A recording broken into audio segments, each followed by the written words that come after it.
pay rise, so thank you. Because we obviously work between 9 and 3. So that's what we do, and this is our students. Go. So I have a question. One, I go to McKellar Girls, which is a public girls' school.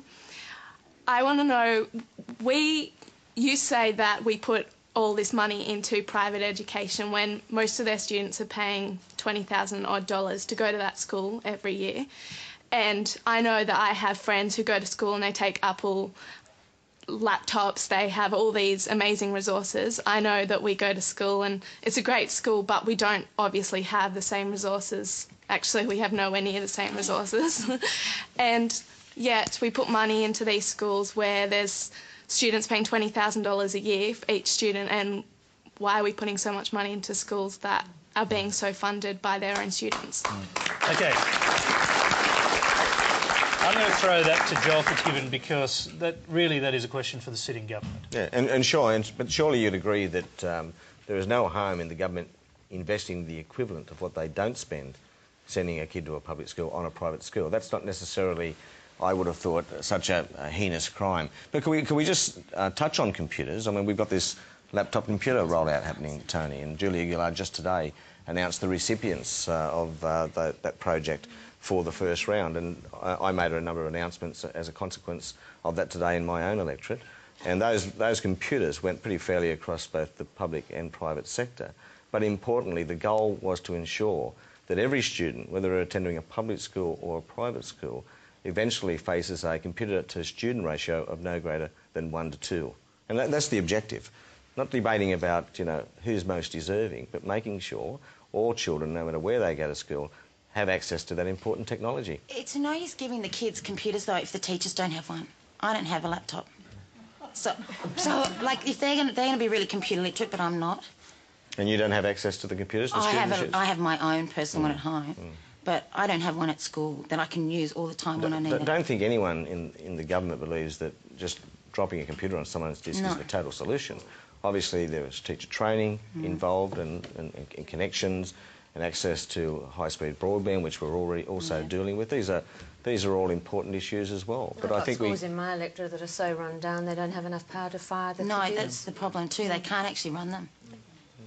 It's not. That's a state government issue. Well, yeah, but let's not put computers in the too hard basket because of another infrastructure issue. Let's have governments working together to resolve all those issues. Well, but let's not overpromise either, because one of the problems with the so-called education revolution, the toolbox of the 21st century, is it sounded great, but then when you looked at the Labor Party's policy, it hadn't taken into account the cost of the infrastructure. So, you know, you're delivering on an end product without providing the infrastructure to enable it. And that was a tremendous hole in your policy. And your government did what, George? Which you have... the Howard government spent more on education, both secondary and tertiary education, than any Australian government had ever spent before. Right, very quick, now, quick word of reply from the Minister, and then well, George, you had $3 billion out of capital investment in universities for a start. That's right. Well, who started the Higher Education Endowment Fund, Joel? Well, sure, you give someone a car, they'll need some fuel. And we didn't ignore these issues. We produced a policy to bring the computer-to-student ratio down, and we will now work with the schools and state governments to make sure they can be properly resourced. I mean, let's try and do it. Let's not put it in the too hard basket, which George seems to want to do. Let's get on with the job and overcome these problems, and I'm sure we will. All right. I'm sorry, wait a minute. You're watching Q&A with the Defence Minister Joel Fitzgibbon, Associate Professor Kate Crawford, Shadow Attorney General George Brandis, the author of American Hoax, Charles Firth, and the New South Wales State Liberal MP Pru Goward. Next week we'll have a completely different and a completely new panel, so don't sit on the couch and shout at the TV. Why not come and ask the questions yourself? You can be part of the audience in our Sydney studios by registering at abc.net.au/Q&A, abc.net.au/QandA. Let's go to our next question. It's from Alan Clark. When can I ask my question? Where's Alan Clark? Thank you. We have our Prime Minister, who's in Japan at the moment, and he's taking the high moral ground about whaling, and that's very commendable.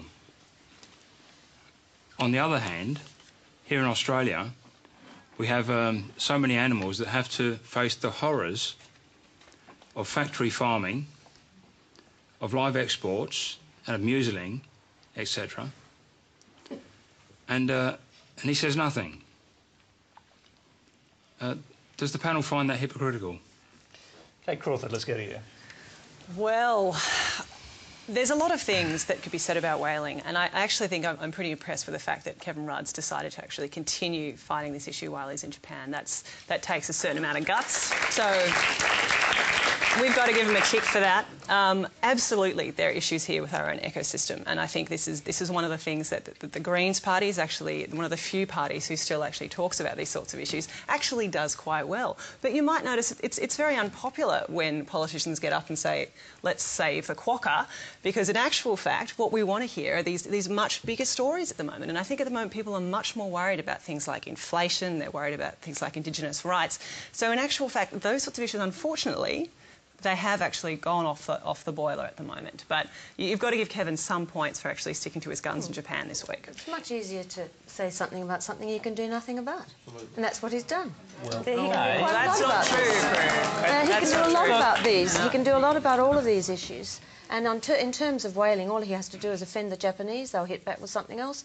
And if it gets solved at all, it certainly won't be because he decided to say something in Japan. Charles Firth.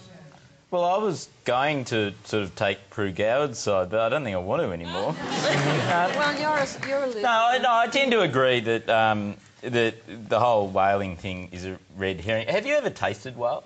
Like, it is delicious. I don't understand what the whole issue is.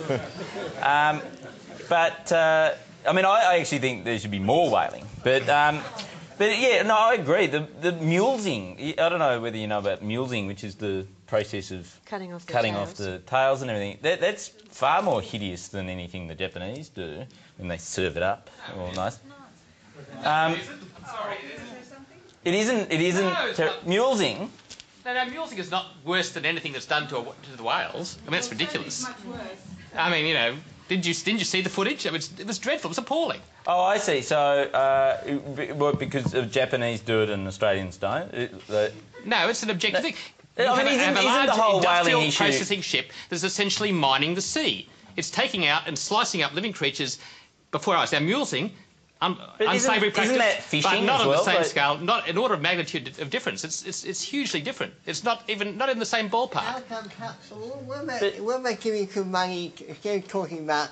I think we're talking about education for children and bad for having money MPs. All this is very self-indulgent compared to the situation we saw in Myanmar, where many children don't even have enough to drink or clean water or enough education. Well, our politicians put more money to foreign aid, more money to overseas aid.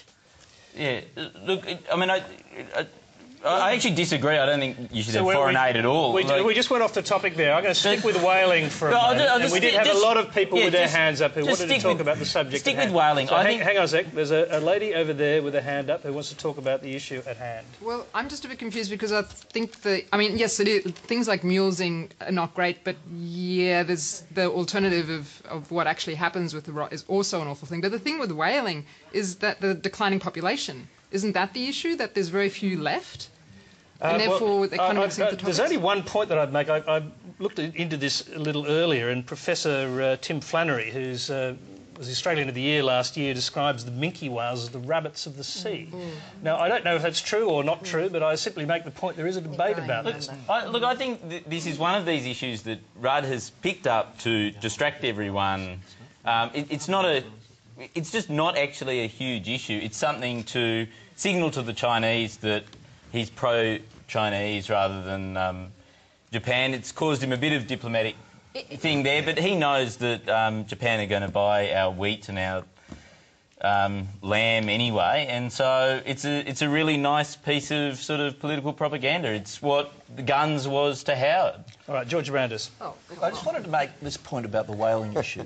The part of the problem with this issue is that the government has gone about it in the wrong way. For ever since the election of the Rudd government, it's had a two-track policy. There's been this flamboyant gunboat diplomacy in the Southern Ocean, and there have been these threats to sue Japan in the International Court of Justice. Now, the advice to the Australian government, and the advice to the New Zealand government too, was that there was no realistic prospect of success through the International